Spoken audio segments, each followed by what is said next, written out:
साहित्य नरेशन। सुनिए मुंशी प्रेमचंद की लिखी कहानी मुक्ति मार्ग। सिपाही को अपनी लाल पगड़ी पर, सुंदरी को अपने गहनों पर और वैद्य को अपने सामने बैठे हुए रोगियों पर जो घमंड होता है, वही किसान को अपने खेतों को लहराते हुए देखकर होता है। झिंगुर अपने ऊख के खेतों को देखता तो उस पर नशा सा छा जाता। 3 बीघे ऊख थी, इसके 600 रुपए तो अनायास ही मिल जाएंगे, और जो कहीं भगवान ने दाढ़ी तेज कर दी तो फिर क्या पूछना। दोनों बैल बुढ़े हो गए। अब की नई गोई बटेसर के मेले से ले आएगा। कहीं 2 बीघे खेत और मिल गए तो लिखा लेगा। रुपए की क्या चिंता। बनिए अभी से उसकी खुशामद करने लगे थे। ऐसा कोई न था जिससे उसने गांव में लड़ाई न की हो। वो अपने आगे किसी को कुछ समझता ही न था। एक दिन संध्या के समय वो अपने बेटे को गोद में लिए मटर की फलियां तोड़ रहा था। इतने में उसे भेड़ों का एक झुंड अपनी तरफ आता दिखाई दिया। वो अपने मन में कहने लगा, इधर से भेड़ों को निकलने का रास्ता न था। क्या खेत की मेड़ पर से भेड़ों का झुंड नहीं जा सकता था? भेड़ों को इधर से लाने की क्या जरूरत? भेड़ों को इधर से लाने की क्या जरूरत? ये खेत को कुचलेंगी, चरेंगी, उसका डांड कौन देगा? मालूम होता है बुद्धू गडेरिया है। बच्चा को घमंड हो गया है, तभी तो खेतों के बीच से भेड़ों को लिए चला जाता है। जरा इसकी ढिठाई तो देखो। देख रहा है कि मैं खड़ा हूं, फिर भी भेड़ों को लौटाता नहीं। कौन मेरे साथ कभी रियायत की है कि मैं इसकी मुरव्वत करूं? अभी एक भेड़ा मोल मांगू तो 5 ही रुपए सुनावेगा। सारी दुनिया में 4 रुपए के कंबल बिकते हैं, पर यह 5 रुपए से नीचे की बात नहीं करता। इतने में भेड़ें खेत के पास आ गई। झिंगुर ने ललकार कर कहा, अरे ये भेड़ कहां लिए आते हो? बुद्धू नरम भाव से बोला, मैं तो डांड पर से निकल आएंगी, घूम कर आऊंगा तो कोस भर का चक्कर पड़ेगा। झिंगुर, तो तुम्हारा चक्कर बचाने के लिए मैं अपने खेत क्यों कुचलवाऊं? डांड ही पर से ले जाना है तो और खेतों के डांड से क्यों नहीं ले गए? क्या मुझे कोई चूहड़ चमार समझ लिया है या धन का घमंड हो गया है? लौटाओ इनको। बुद्धू, मैं तो आज निकल जाने दो, फिर कभी इधर से आऊं तो जो सजा चाहे देना। झिंगुर, कह दिया कि लौटाओ इन्हें। अगर एक भेड़ भी मेर पड़ाई तो समझ लो तुम्हारी खैर नहीं। बुद्धू, मैं तो अगर तुम्हारी एक बेल भी किसी भेड़ के पैरों तले आ जाए तो मुझे बैठाकर 100 गालियां देना। बुद्धू बातें तो बड़ी नर्मता से कर रहा था, किंतु लौटाने में अपनी हेठी समझता था। उसने मन में सोचा, इसी तरह जरा जरा धमकियों पर भेड़ों को लौटाने लगा तो फिर मैं भेड़ें चरा चुका। आज लौट जाऊं तो कल को कहीं निकलने का रास्ता ही न मिलेगा। सभी रोब जमाने लगेंगे। बुद्धू भी पोढ़ा आदमी था। 12 कोड़ी भेड़ें थीं। उन्हें खेतों में बिठाने के लिए फी रात 8 आने कोड़ी मजदूरी मिलती थी। इसके उपरांत दूध बेचता था, ऊन के कंबल बनाता था। सोचने लगा, इतने गर्म हो रहे हैं, मेरा कर ही क्या लेंगे? कुछ इनका दबैल तो हूं नहीं। भेड़ों ने जो हरी हरी पत्तियां देखी तो अधीर हो गई, खेत में घुस पड़ी। बुद्धू ने डंडों से मार मार कर खेत के किनारे हटाता था और वे इधर उधर से निकलकर खेत में जा पड़ती थी। झिंगुर ने आग होकर कहा, तुम मुझसे हेकड़ी जताने चले हो? तुम्हारी सारी हेकड़ी निकाल दूंगा। बुद्धू, तुम्हें देखकर चौंकती हैं। तुम हट जाओ तो मैं सबको निकाल ले जाऊं। झिंगुर ने लड़के को तो गोद से उतार दिया और अपना डंडा संभाल कर भेड़ों पर पिल पड़ा। धोबी भी इतनी निर्दयता से अपने गधे को न पीटता होगा। किसी भेड़ की टांग टूटी, किसी की कमर टूटी। सब ने बें बें का शोर मचाना शुरू किया। बुद्धू चुपचाप खड़ा अपनी सेना का विध्वंस अपनी आंखों से देखता रहा। वो न भेड़ों को हाँकता था, न झिंगुर से कुछ कहता था, बस खड़ा तमाशा देखता रहा। 2 मिनट में झिंगुर ने इस सेना को अपनी अमानुषिक पराक्रम से मार भगाया। मेष दल का संहार करके विजय गर्व से बोला, अब सीधे चले जाओ, फिर इधर से आने का नाम न लेना। बुद्धू ने आहत भेड़ों की ओर देखते हुए कहा, झिंगुर, तुमने ये अच्छा काम नहीं किया, पछताओगे। केले को काटना भी इतना आसान नहीं जितना किसान से बदला लेना। उसकी सारी कमाई खेतों में रहती है या खलिहानों में। कितनी ही दैविक और भौतिक आपदाओं के बाद कहीं अनाज घर में आता है, और जो कहीं इन आपदाओं के साथ विद्रोह ने भी संधि कर ली तो बेचारा किसान कहीं का नहीं रहता। झिंगुर ने घर आकर दूसरों से इस संग्राम का वृत्तांत कहा तो लोग समझाने लगे, झिंगुर, तुमने बड़ा अनर्थ किया, जानकर अनजान बनते हो। बुद्धू को जानते नहीं, कितना झगड़ालू आदमी है। अब भी कुछ नहीं बिगड़ा, जाकर उसे मना लो, नहीं तो तुम्हारे साथ सारे गांव पर आफत आ जाएगी। झिंगुर की समझ में बात आई। पछताने लगा कि मैंने कहां से कहां उसे रोका। अगर भेड़ें थोड़ा बहुत चर ही जाती तो कौन सा उजरा जाता था। वास्तव में हम किसानों का कल्याण दबे रहने में ही है। ईश्वर को भी हमारा सिर उठाकर चलना अच्छा नहीं लगता। जी तो बुद्धू के घर जाने को ना चाहता था, किंतु दूसरों के आग्रह से मजबूर होकर चला। अगहन का महीना था, कोहरा पड़ रहा था, चारों ओर अंधकार छाया हुआ था। गांव के बाहर निकला ही था कि सहसा अपने ऊख के खेत की ओर अग्नि की ज्वाला देखकर चौंक पड़ा। छाती धड़कने लगी। खेत में आग लगी हुई थी। बेतहाशा दौड़ा, मनाता जाता था कि मेरे खेत में न हो, पर ज्यों ज्यों समीप पहुंचता था यह आशामय भ्रम शांत होता जाता था। वो अनर्थ हो ही गया जिसके निवारण के लिए वो घर से चला था। हत्यारे ने आग लगा ही दी और मेरे पीछे सारे गांव को चौपट किया। उसे ऐसा जान पड़ता था कि वो खेत आज बहुत समीप आ गया है, मानो बीच के परती खेतों का अस्तित्व ही नहीं रहा। अंत में जब वो खेत पर पहुंचा तो आग प्रचंड रूप धारण कर चुकी थी। झिंगुर ने हाय हाय मचाना शुरू किया। गांव के लोग दौड़ पड़े और खेतों से अरहर के पौधे उखाड़कर आग को पीटने लगे। अग्नि मानव संग्राम का भीषण दृश्य उपस्थित हो गया। एक पहर तक हाहाकार मचा रहा। कभी एक प्रबल होता था, कभी दूसरा। अग्नि पक्ष के योद्धा मर मरकर जी उठते थे और द्विगुण शक्ति से रणोत्मत होकर शस्त्रग प्रहार करने लगते थे। मानव पक्ष में जिस योद्धा की कीर्ति सबसे उज्जवल थी वो बुद्धू था। बुद्धू कमर तक धोती चढ़ाए, प्राण हथेली पर लिए अग्नि राशि में कूद पड़ता था और शत्रुओं को परास्त करके बाल बाल बचकर निकल आता था। अंत में मानव दल की विजय हुई, किंतु ऐसी विजय जिस पर हार भी हंसती। गांव भर की ऊख जलकर भस्म हो गई और ऊख के साथ सारी अभिलाषाएं भी भस्म हो गई। आग किसने लगाई ये खुला हुआ भेद था, पर किसी को कहने का साहस न था। कोई सबूत नहीं, प्रमाणहीन तर्क का मूल्य ही क्या। झिंगुर को घर से निकलना मुश्किल हो गया। जिधर जाता ताने सुनने पड़ते। लोग प्रत्यक्ष कहते थे, ये आग तुमने लगवाई, तुम्ही ने हमारा सर्वनाश किया, तुम ही मारे घमंड के धरती पर पैर न रखते थे, आपके आप गए अपने साथ गांव भर को डुबो दिया। बुद्धू को ना छेड़ते तो आज क्यों ये दिन देखना पड़ता। झिंगुर को अपनी बर्बादी का इतना दुख न था जितना इन जली कटी बातों का। दिन भर घर में बैठा रहता। पूस का महीना आया, जहां सारी रात कोल्हू चला करते थे। गुड़ की सुगंध उड़ती रहती थी, भट्टियां जलती रहती थी और लोग भट्टियों के सामने बैठे हुक्का पिया करते थे। वहां सन्नाटा छाया हुआ था। ठंड के मारे लोग सांझ ही से किवाड़े बंद करके पड़ रहते और झिंगुर को कोसते। माघ और भी कष्टदायक था। ऊख केवल धनदाता ही नहीं, किसानों का जीवन दाता भी है। उसी के सहारे किसानों का जाड़ा कटता है। गरम रस पीते हैं, ऊख की पत्तियां तापते हैं, उसके अगोड़े पशु को खिलाते हैं। गांव के सारे कुत्ते जो रात को भट्टियों की राख में सोया करते थे ठंड से मर गए। कितने ही जानवर चारे के अभाव से चल बसे। शीत का प्रकोप हुआ और सारा गांव खांसी बुखार में ग्रस्त हो गया। और ये सारी विपत्ति झिंगुर की करनी थी, अभागे हत्यारे झिंगुर की। झिंगुर ने सोचते सोचते निश्चय किया कि बुद्धू की दशा भी अपनी ही सी बनाऊंगा। उसके कारण मेरा सर्वनाश हो गया और चैन की बंसी बजा रहा है। मैं भी उसका सर्वनाश करूंगा। जिस दिन इस घातक कलह का बीजारोपण हुआ उसी दिन से बुद्धू ने इधर आना छोड़ दिया था। झिंगुर ने उसे रब्त जब्त बढ़ाना शुरू किया। वो बुद्धू को दिखाना चाहता था कि तुम्हारे ऊपर मुझे बिल्कुल संदेह नहीं है। एक दिन कंबल लेने के बहाने गया, फिर दूध लेने के बहाने गया। बुद्धू उसका खूब आदर सत्कार करता। चिलम तो आदमी दुश्मन को भी पिला देता है, वो उसे बिना दूध और शरबत पिलाए न आने देता। झिंगुर आजकल एक सन लपेटने वाली कल में मजदूरी करने जाया करता था। बहुधा कई कई दिनों की मजदूरी इकट्ठी मिलती थी। बुद्धू की ही तत्परता से झिंगुर का रोजाना खर्च चलता था। अतएव झिंगुर ने खूब रब्त जब्त बढ़ा लिया। एक दिन बुद्धू ने पूछा, क्यों झिंगुर, अगर अपनी ऊख जलाने वाले को पा जाओ तो क्या करोगे, सच कहना। झिंगुर ने गंभीर भाव से कहा, मैं उससे कहूं, भैया तुमने जो कुछ किया बहुत अच्छा किया, मेरा घमंड तोड़ दिया, मुझे आदमी बना दिया। बुद्धू, मैं जो तुम्हारी जगह होता तो बिना उसका घर जलाए ना मानता। झिंगुर, 4 दिन की जिंदगी में बैर विरोध बढ़ाने से क्या फायदा है, मैं तो बर्बाद हुआ ही, अब उसे बर्बाद करके क्या पाऊंगा।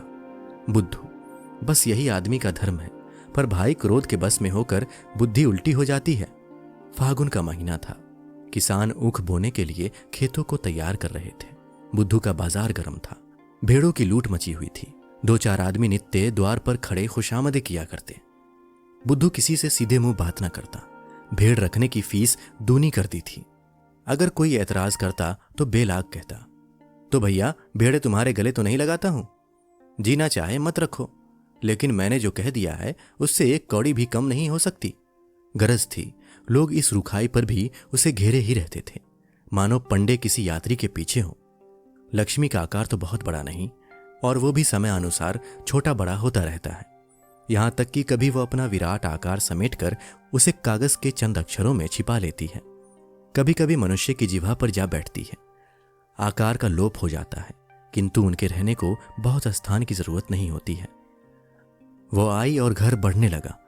छोटे घर में उनसे नहीं रहा जाता। बुद्धू का घर भी बढ़ने लगा। द्वार पर बरामदा डाला गया।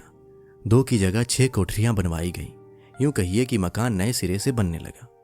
किसी किसान से लकड़ी मांगी, किसी से खपरों का आवा लगाने के लिए उपले, किसी से बांस और किसी से सरकंडे।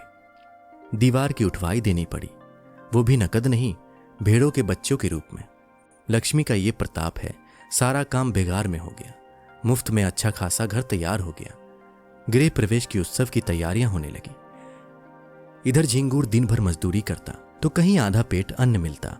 बुद्धू के घर कंचन बरस रहा था, झिंगूर जलता था तो क्या बुरा करता था।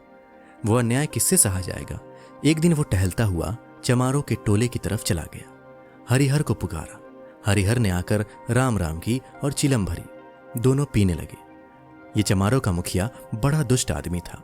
सब किसान इससे थरथर कांपते थे। झिंगुर ने चिलम पीते पीते कहा, आजकल फाग वाग नहीं होता क्या? सुनाई नहीं देता। हरिहर, फाग क्या हो? पेट के धंधे से छुट्टी ही नहीं मिलती। कहो तुम्हारी आजकल कैसी निभती है? झिंगुर, क्या निभती है? नकटा जिए बुरे हवाल। दिन भर कल में मजदूरी करते हैं तो चूल्हा जलता है। चांदी तो आजकल बुद्धू की है, रखने को ठौर नहीं मिलता। नया घर बना, भेड़े और ली हैं। अब गृह प्रवेश की धूम है, 7 गांव में सुपारी जाएगी। हरिहर, लक्ष्मी मैया आती है तो आदमी की आंखों में सील आ जाता है, पर उसको देखो, धरती पर पैर नहीं रखता। बोलता है तो ऐंठ ही कर बोलता है। झिंगूर, क्यों ना ऐंठे, इस गांव में कौन है उसकी टक्कर का? पर यार, ये अनीति तो नहीं देखी जाती। भगवान दे तो सिर झुकाकर चलना चाहिए, ये नहीं कि अपने बराबर किसी को समझे ही नहीं। उसकी डींग सुनता हूं तो बदन में आग लग जाती है। कल का बानी आज का सेठ, चला है हम ही से करने। अभी कल लंगोटी लगाए खेतों में कौवे हकाया करता था, आज उसका आसमान में दिया जलता है। हरिहर, कहो तो कुछ उद्योग करूं? झिंगूर, क्या करोगे? इसी डर से तो वो गाय भैंस नहीं पालता। हरिहर, भेड़े तो हैं। झिंगूर, क्या बगुला मारे पखना हाथ? हरिहर, फिर तुम ही सोचो। झिंगूर, ऐसी जुगत निकालो कि फिर पनपने न पावे। इसके बाद फुसफुस करके बातें होने लगी। वो एक रहस्य है कि भलाइयों में जितना द्वेष होता है, बुराइयों में उतना ही प्रेम। विद्वान विद्वान को देखकर, साधु साधु को देखकर और कवि कवि को देखकर जलता है। एक दूसरे की सूरत नहीं देखना चाहता, पर जुआरी जुआरी को देखकर, शराबी शराबी को देखकर, चोर चोर को देखकर सहानुभूति दिखाता है, सहायता करता है।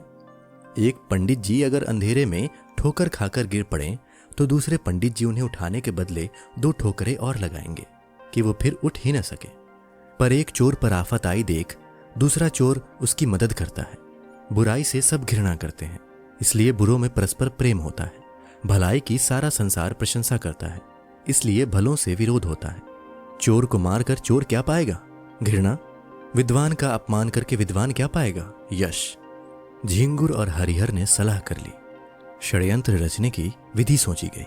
उसका स्वरूप, समय और क्रम ठीक किया गया। झिंगुर चला तो अकड़ा जाता था, मार लिया दुश्मन को, अब कहां जाता है। दूसरे दिन झिंगुर काम पर जाने लगा तो पहले बुद्धू के घर पहुंचा।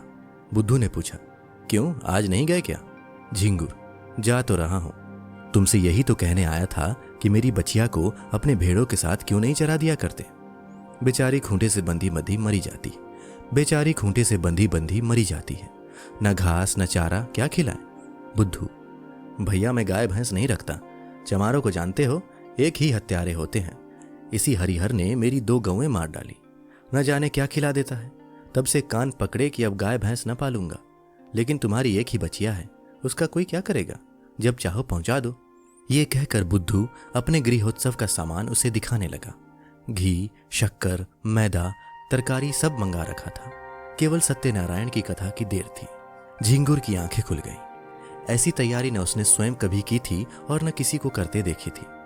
मजदूरी करके घर लौटा तो सबसे पहला काम जो उसने किया वो अपनी बचिया को बुद्धू के घर पहुंचाना था। उसी रात को बुद्धू के यहां सत्यनारायण की कथा हुई।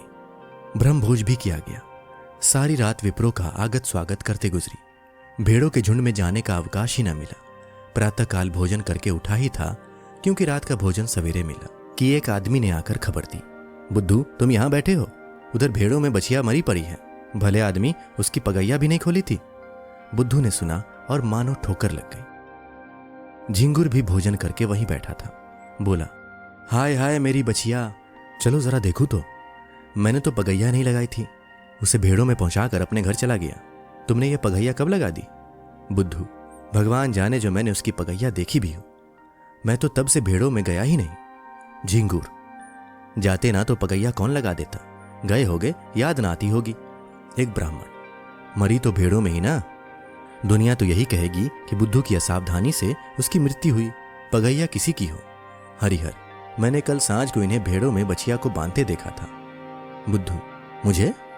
हरिहर, तुम नहीं लाठी कंधे पर रखे बछिया को बांध रहे थे? बुद्धू, बड़ा सच्चा है तू, तूने मुझे बछिया को बांधते देखा था।